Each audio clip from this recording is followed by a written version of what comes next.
How do you measure a day? Is it money? Is it satisfaction? Is it time well spent? Or is it something else? Hello, my name is Paul Harvey and I am a midlife coach, and you are listening to a life, passion and business shortcast. Now, over the last few years, I have spoken to hundreds of people and I've discovered that our story is everything, because what we do, feel or experience is based on the stories that we tell ourselves. This shortcast is a bite-sized episode to explore the ingredients of a good life. We bring out the thoughts, tips and tools so you can try them on for size. So let's explore and see what is possible. Let's explore what it means to have a perfect day. It's funny, I meet many people that will say to me I've had a terrible day today, or this is going wrong, or that is going wrong, or things are just not falling out how I want them to be. And yet, when you actually sit someone down and you say to them, what does a perfect day look like for you? Some people have a very clear intention what a perfect day. Yeah, it's a day in bed. It's a day in bed snuggled up under the duvet with a good book. That is a perfect day. But is it really perfect? Could you do that every day? And that's an interesting question. Is a perfect day something that is unusual, something that you don't do very often? Or is it something that you do all the time? When I worked in corporate, and the weekends were incredibly precious because they were my time, a perfect day would have been trailing into town, perusing the shops and things, and maybe buying something new, and then sitting in a cafe. And in fact, one of my ultimates was that there was a garden centre at the top of Alexandra Palace Hill that was kind of a traditional garden, had a traditional cafe, and it was like you got Earl Grey tea in a china teapot and homemade cake, and you could sit outside and listen to the birds. That was definitely one of my perfect days. I went back some 10 years later, and the slow pace had gone and been replaced by a classic barista-style cafe, which is fine for people, but it's nowhere near what I would have called a perfect day in those days. But it does raise this question for us, doesn't it, about how we measure what is perfection for us. Because while laying in the duvet under the duvet all day, you couldn't do that every day. But how can we find perfection in every day? How can we find qualities of a day that make it perfect? And of course, not every moment of every day will be perfect, but there might be elements of it or moments of perfection. I had a lovely conversation last week with one of my colleagues, actually, and I was asking him about what he thinks his perfect day might look like. And he said something to me which I thought was really interesting. He said his perfect day is often recognized in retrospect because it's when something unexpected happens that literally changes the day and somehow makes it very special. And I can see that's very much so. We do like surprise. And I think we've talked about this element of surprise before, because there's an uplift when we get surprised. When something out of the ordinary happens and it's a good experience, it does make us feel good, that's for sure. But we can't engineer surprise. That just has to be in the lap of the gods, so to speak. But we can engineer or make space in our day to provide for perfection, to bring us perfection. So I mentioned that I do enjoy coffee and a nice something sweet with my coffee. And I'm guessing in my entire life, I've always done some kind of sweet thing at some point in the afternoon. And I'm guessing, the nutritionist out there will tell me it's something to do with my carbohydrate intake and my blood sugar. I'm sure it probably is. But I still, nevertheless, enjoy having a drink of some sorts and something sweet. And for me at the moment, it's coffee. I like a particular type of coffee that I make for myself, and I have it at least once a day only once a day, saying that, with something sweet that I would enjoy at the moment. And that to me is a precious space of time. I carve it out as a space of time. And it might be, if I'm working somewhere, it might be somewhere between 1 and 2. If I'm at home, actually, it might be later in the afternoon. But I have that ritual in my life, which I can't say it's never perfect. Well, isn't it never perfect? There are some days when that coffee is amazing. There are some days when it's not. But I accept that it will be what it will be, but it's something that I do look forward to on a daily basis. I guess it's a ritual. What we're talking about here is rituals that make the day worthwhile, make the day special. I start my day with some physical movement.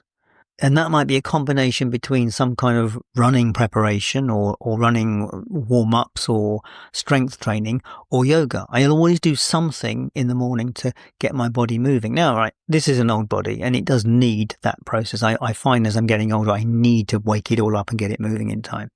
But what is it that you need in the morning? What is it that you need first thing? And I appreciate if you've got family and you've got responsibilities in the morning, they always get in the way a little bit. If you could create some time, if you could do something a little bit earlier maybe, or find some way of creating space for yourself so that you do have that time, what would it be like? What would it look like? What I'm getting at here, it's about management of our time and management of our day.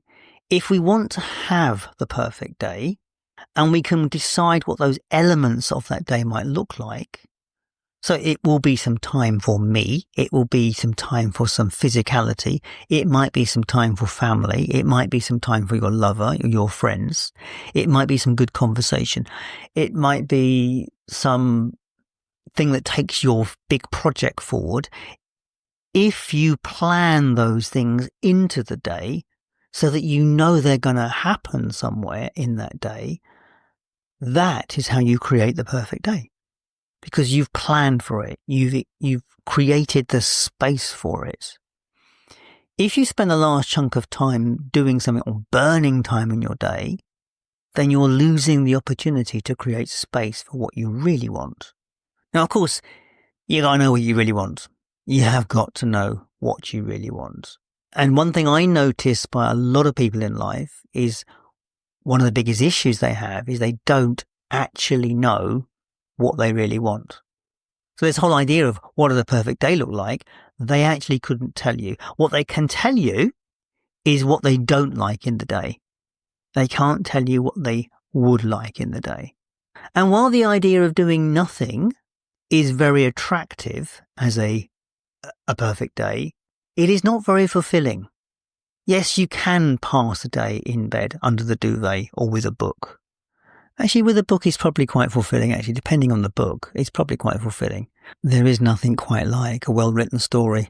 I have to say, some of the books I'm listening to at the moment, the writing quality is so amazing. I'm in awe at the creativity of it. So yes, reading a book is definitely worthwhile. Good use of time in my book. However, on some level, reading a book doesn't take us forward to our goals. Keeps us in stasis, and it might make us happy, but it possibly doesn't take us forward if it's a route of escapism. And of course, that's what tales and stories are for. They're to take us away from our life and give us a break, give us a respite in a story of someone else's life. But let's get back to this idea of measurement. When we've experienced a day, how often do we put time into exploring how that day worked, why it was successful? I mean, Sean Anker, who's famous for talking about how to be happy, creating happiness. One of the things he always said about it is that at the end of the day, you have to review the day and relive the experiences that you enjoyed and express gratitude for them. And do I always come back to gratitude? It's one of the most powerful tools that we have in the arsenal, to be honest. It is the most powerful thing that we can do for ourselves, is be grateful for the world around us and grateful for the things that we have. Because when we express that, when we exercise that muscle, that's when we get to appreciate. And that's where the perfect day comes from. It comes from the idea of appreciation, what we have, what we've got, what we experience. This life is about experience. It's about expression of our values through experience. It is about finding meaning in that process. And some of that comes down to understanding who we are, what we want, and how to get the best out of ourselves. So we're back to the first question. How do you measure a day? And how do you find or create a perfect day? And in actual fact, I think I would challenge us to or challenge you to creating a perfect day. I think it's actually quite difficult to create one. I mean, just look at how much energy and time and emotion goes into creating the perfect wedding. That's about creating a perfect day. And, you can see people going to meltdown around this process. So when we try to control everything to create a perfect day, it's destined to have issues. When we find little aspects of our lives that we can say, these things make up a perfect day and create space and allow opportunity for them to happen, that's when we, on balance, have more chance of having the perfect day. So one other thing may be to avoid things that vex us. Avoid things that get into to conflict. Create space so there is no conflict.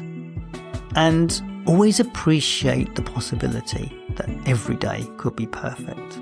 And that sounds like the perfect place to end this podcast.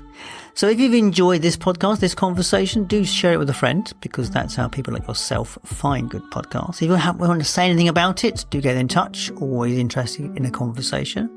If you want to find out more about the work at Life, Passion and Business, check out the website, lifepassionandbusiness.com, particularly Focus Coaching, which is one of those tools that we use to help you get what you want. But at the same token, it's about exploring this stuff. It's about finding what it takes for you to move forward and achieve your goals. Be successful if you know what successful means for you.